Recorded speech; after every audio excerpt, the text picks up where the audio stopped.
Hello नमस्कार, स्वागत है दोस्तों आप सबों का आपके अपने चैनल पर। दोस्तों आज हम लोग सीटेट प्रिपरेशन के 9वीं क्लास में है, 9वें सेशन में है। इससे पहले हम लोग 8 सेशन पूरा कंप्लीट कर चुके हैं, जिसमें पैडागोजी और मैथ के क्वेश्चंस एकदम भरपूर प्रैक्टिस चल रहा है हम लोग का। दोस्तों आज का पहला क्वेश्चन जो आपके स्क्रीन पर दिख रहा है, यह सवाल इस बार सीटेट 2022 में, फिर इससे पहले 21 में और इससे पहले कई बार रिपीट किया गया है। तो ऐसे सवालों को आप अच्छे तरह से पहचान लीजिए और इसका उत्तर आपके दिमाग में छाप लीजिए अपने दिमाग में। क्वेश्चन कहता है 1 से 100 तक की संख्याएं लिखने पर या संख्याओं को लिखने पर अंक 9 कितनी बार लिखा जाएगा। ओके दोस्तों, बहुत ही सवाल आसान है कि अगर आप 1 से लेकर के 100 तक संख्याओं को लिखते हैं तो 9 की जो या फिर 9 का जो प्रयोग दोस्तों होगा वो कितनी बार होगा। तो यहां देखिए, यहां दो उपाय है कि या तो आप गिनती कर लें कि 1 से 10 तक में एक बार, 10 से 20 तक में एक बार यानी 19 में, 20 से लेकर 30 में एक बार यानी 29 में, 30 से 40 तक में एक बार, कहां पर 39 में। तो इतना करेंगे तो आपको थोड़ा सा समय लग जाएगा। इस सवाल के लिए आप उत्तर सिर्फ याद रखेंगे कि इसका उत्तर दोस्तों कितना होगा, 20 बार।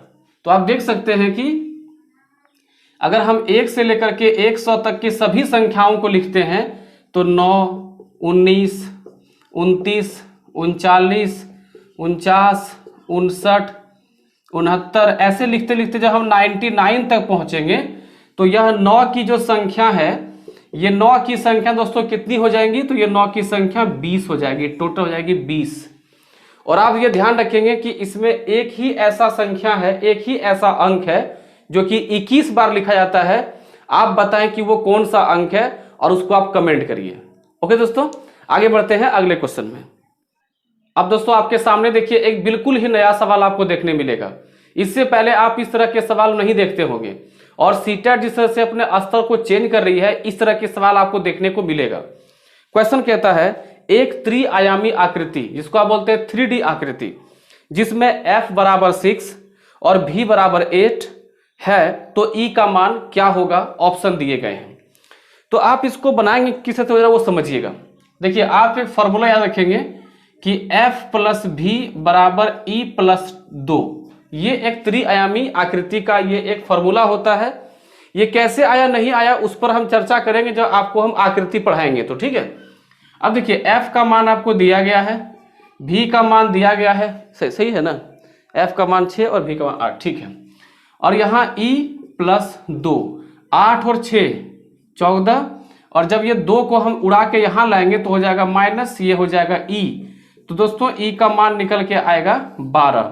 देखिए ऑप्शन में दिया गया है, तो दोस्तों बिल्कुल ऑप्शन नंबर डी में दिया गया है, आप देख सकते हैं। तो ये है आपका उत्तर। तो इस तरह के भी सवाल आपको प्रैक्टिस करने हैं जो आज तक टेट में नहीं आया है, लेकिन संभावना है कि ऐसा क्वेश्चन आ जाए। ओके दोस्तों, आगे बढ़ते हैं। अब दोस्तों आपके सामने देखिए अगला सवाल है, बहुत ही बेसिक सा क्वेश्चन, नंबर सिस्टम का सवाल, स्थानीय मान से सवाल। आप दोस्तों जानते हैं कि सीटेट के सिलेबस में, मैथ्स के सिलेबस में स्थानीय और जातीय मान को बहुत ही मतलब क्या बोलते हैं, एक बहुत ही इंपॉर्टेंट स्थान मिला है। इससे आपको सवाल जरूर देखने मिलता है। क्वेश्चन कहता है 20034996 में 2 और 3 के स्थानीय मान का अंतर क्या होगा। अब देखिए यहाँ कितना दिया है, 20034996 में 2 और 3 के स्थानीय मान का अंतर क्या होगा। देखिए ऑप्शन आपको दिख रहा है, आप आसानी से बना करके टिक लगा सकते हैं। देखिए जब 2 का हम स्थानीय मान निकालें दोस्तों, स्थानीय मान को क्या बोलते हैं, प्लेस वैल्यू बोलते हैं। तो देखिए 2 हम सबसे आगे कौन है, 2 है, तो पहले हम 2 को ही लेंगे, बाद में 3 को लेंगे। तो 2 के बाद जितने भी अंक बचते हैं उसको हम क्या करते हैं, शून्य कर देते हैं। तो 1 2 3 4 5 6, 1 2 3 4 5 6, इतना 0 होना चाहिए। अब देखिए दोस्तों इसमें कितना घटेगा, 3 घटेगा। तो 3 के बाद 1 2 3, तो यहाँ 3 1 2 3। अब इसको कर देना है माइनस, 0 0 0, 10 में 3 गया तो 7, यहाँ पर 9, यहाँ पर 9 और ये 1 बच जाएगा। क्या देखिए ये किसी ऑप्शन में है 199700। देखिए किसी ऑप्शन में है 199700, ऑप्शन नंबर देखिए डी में दिया गया है। आप आसानी से उत्तर लगा सकते थे। ओके दोस्तों, बढ़ते हैं अगले क्वेश्चन में। दोस्तों एक बात आप ध्यान रखिएगा कि सीटेट में जो सवाल आते हैं कुछ बहुत ही आसान आएंगे और कुछ थोड़ा सा मॉडरेट आएगा। तो आपको प्रैक्टिस करते समय भी वो चीज़ फील आना चाहिए कि कुछ क्वेश्चन आसान आ रहे हैं, कुछ क्वेश्चन नया आ रहे हैं, कुछ क्वेश्चन मॉडरेट आ रहे हैं। इसलिए हम सेशन को मिक्स कर देते हैं ताकि आपको ऐसा फील हो कि हम सीटेट के जैसा ही क्वेश्चन प्रैक्टिस कर रहे हैं। आइए दोस्तों अगले क्वेश्चन को देखते हैं और आप यकीन मानिए कि इस सवाल का इतना बेहतरीन ट्रिक हम सिखाएंगे कि आप बहुत ही आसानी से क्वेश्चन को बस चुटकी में खत्म कर देंगे। क्वेश्चन तो देखिए क्या है, कहता है 10101 को 17 से गुना करने पर क्या प्राप्त या क्या गुणनफल प्राप्त होगा। 10101 को किससे गुना करना है, 17 से। अब यहाँ आपको हम एक ट्रिक सिखाएंगे, ध्यान रखिए, ये बहुत ही अच्छे से इसको सीखना है। आपको ऑप्शन से कोई मतलब नहीं है, उतना दिमाग लगाने काम ही नहीं है, बहुत ही आसान है। देखिए जब ये 2 अंक का हो, ध्यान सुनिएगा, जब ये 2 अंक का हो और एक के बीच में सिंगल जीरो दिखता हो, सिंगल जीरो दिखता हो, तो क्या करिए कि जितनी बार 1 लिखा गया है उतनी बार 17 को रिपीट कर दीजिए। देखिए ये आपके ऑप्शन में कहीं दिया होगा दोस्तों, ये आपके ऑप्शन में जरूर दिया हुआ है, ऑप्शन नंबर देखिए सी में ही दिया गया है, तो यही आपका उत्तर हो जाएगा। ओके दोस्तों, कहीं कोई दिक्कत नहीं है, समझ में आ गया। इस पर आइए एक क्वेश्चन और देख लेते हैं। जैसे मान लेते हैं कि 1010101 होता और हमको कहता है कि 32 से गुना करिए, तो हम पहले क्या चेक करते हैं, 2 अंकों का है और बीच में जीरो कितना है, 1 जीरो है कि 2 जीरो है। अगर 1 जीरो है इसका मतलब कि 32 को रिपीट करने के लिए बोल रहा है, तो कितनी बार, 1 2 3 4 बार लिखते 32 32 32 32। अब अगर हमको ऐसा दे देता 100 00 फिर 1 1001 अब कहता कि इसको आप 143 से गुना करिए। देखिए इसको हम लोग क्या करते हैं, चेक करते हैं कि यहाँ पर 3 अंक वाला है, तो उससे एक कम 2 अंक का जीरो है, यानी ये क्या कह रहा है कि रिपीट करिए। रिपीट कितनी बार, 1 2 3 बार। अब आप लोग हो सकता है कि समझ गए होंगे कि आखिर मामला क्या हो रहा है। तो ये है सवाल बनाने का सही तरीका इस तरह के क्वेश्चंस का, और ये सवाल इस बार सीटेट 2022 में आया हुआ है। ओके दोस्तों, बढ़ते हैं अगले क्वेश्चन में। दोस्तों अगला क्वेश्चन आपके सामने है, ये एलसीएम एचसीएफ का क्वेश्चन है और देख रहे हैं कि इसमें आपको क्या पूछ जा रहा है, लघुत्तम समापवर्ती, यानी आपसे एलसीएम पूछ रहा है।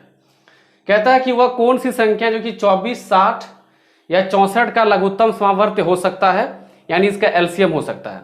इसी क्वेश्चन को अन्य भाषा में ऐसे लिख सकता है कि वह छोटी से छोटी संख्या कौन सी होगी जो 24, 40 और 64 से पूर्णतः विभाजित हो जाए, तो दोस्तों वो भी क्या होगा, वो भी एलसीएम ही होगा। अब इसको एलसीएम हम कैसे कम टाइम में निकालेंगे वो ध्यान दीजिएगा, एकदम कम से कम टाइम में बिना किसी कैलकुलेशन के आपको निकालने सिखा देंगे। आप लोग के मन में चल रहा है कि सर आप कहीं भाजकता का नियम उपयोग करेंगे, नहीं, ऐसा कुछ भी नहीं है, क्योंकि इससे भाजकता का नियम उपयोग नहीं कर सकते हैं, क्योंकि इसमें सब का सब देखिए मान 9696 में ही है, तो कहीं ना कहीं ऑप्शन हमको तंग करेगा। अगर अलग अलग ऑप्शन होता तो हम भाजकता का नियम लगाते। अब देखिए नियम क्या होगा, उसको ध्यान समझिएगा। सबसे पहली बात, जो संख्याएं दी गई हैं अगर उसमें किसी के भी अंत में अगर जीरो है तो एलसीएम वही होगा जिसके अंत में जीरो है, यानी अब या तो 9600 होगा या तो 960 होगा।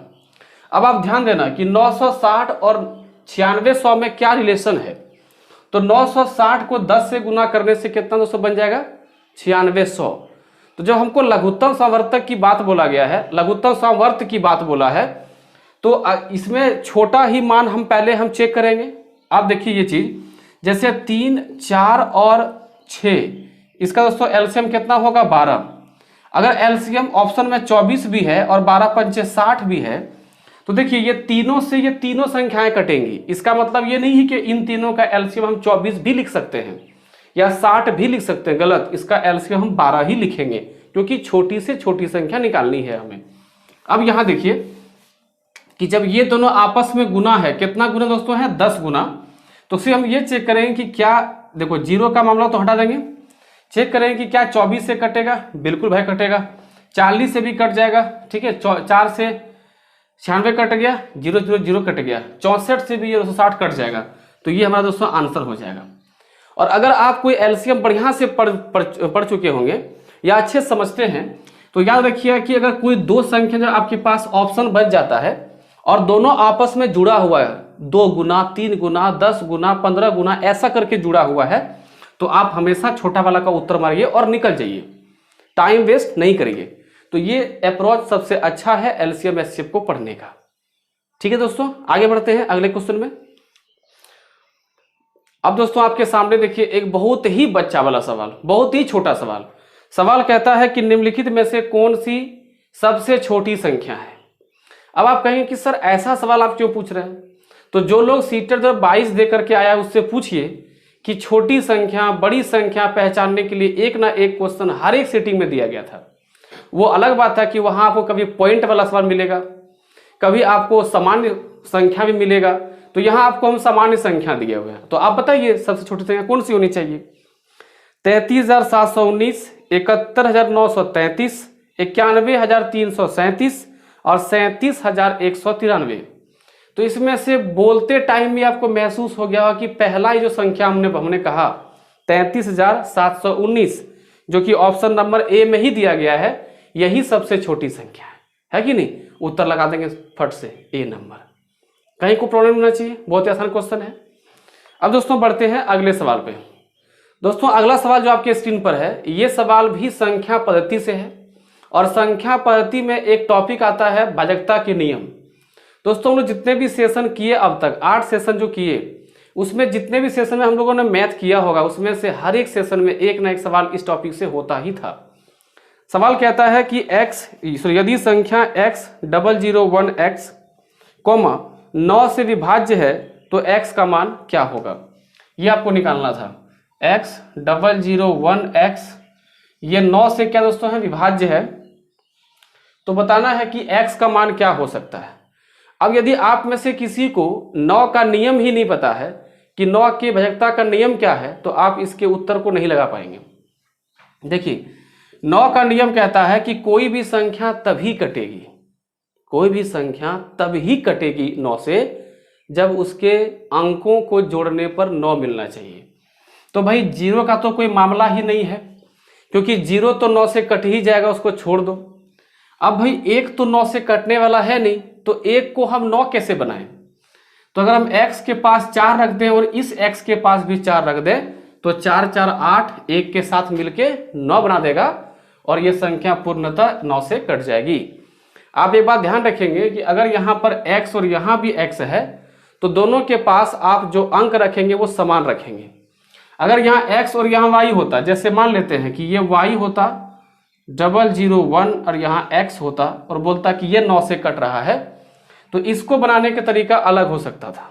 जैसे ये 1 है तो इसको हम 5 मान लेते, इसको हम 3 मान लेते, तो 5 3 8, 8 और 1 9, सवाल सॉल्व हो जाता।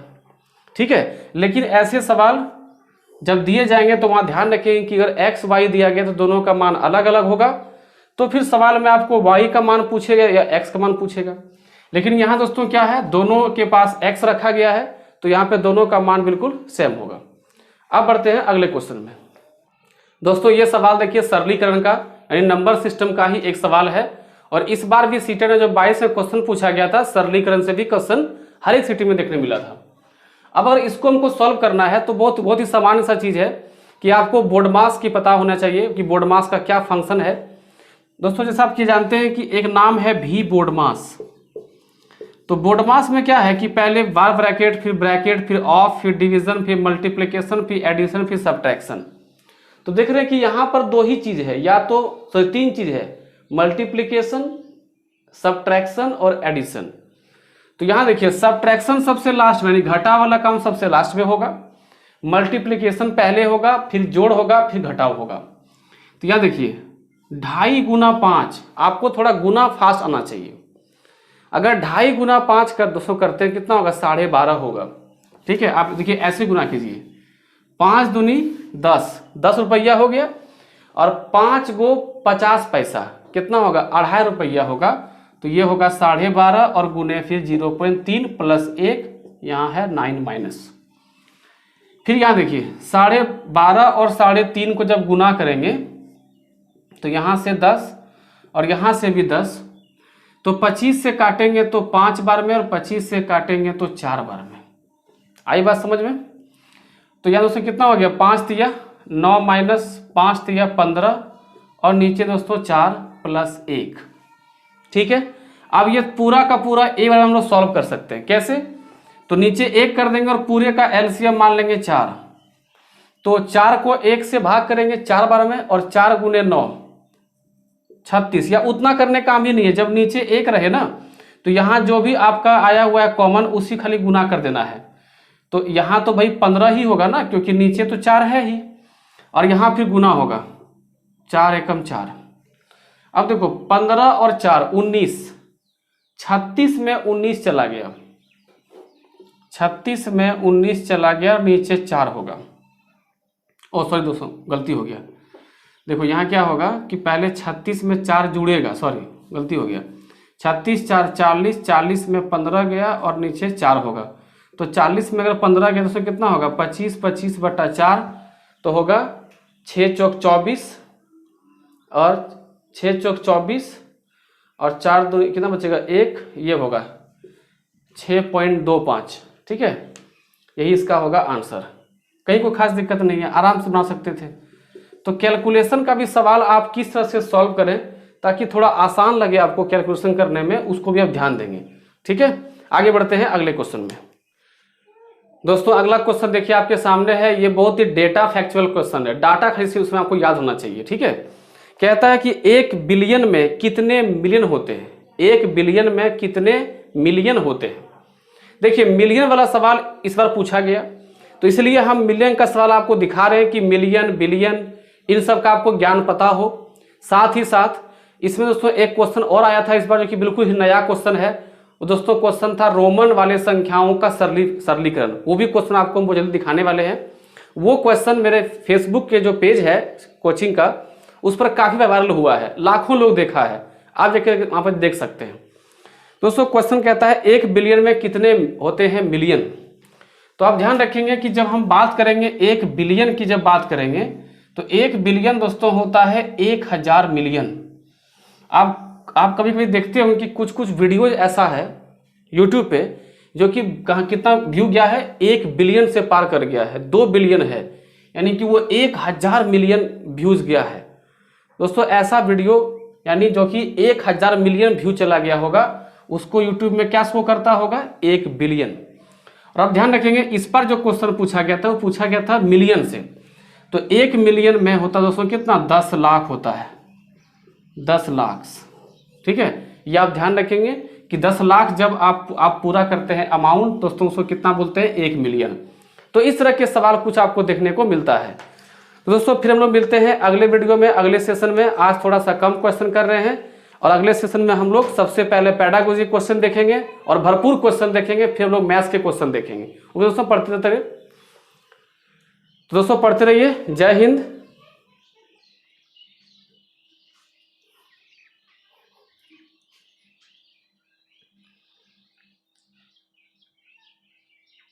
तो दोस्तों फिर मिलते हैं अगले वीडियो में, तब तक पढ़ते रहिए, मस्त रहिए। जय हिंद।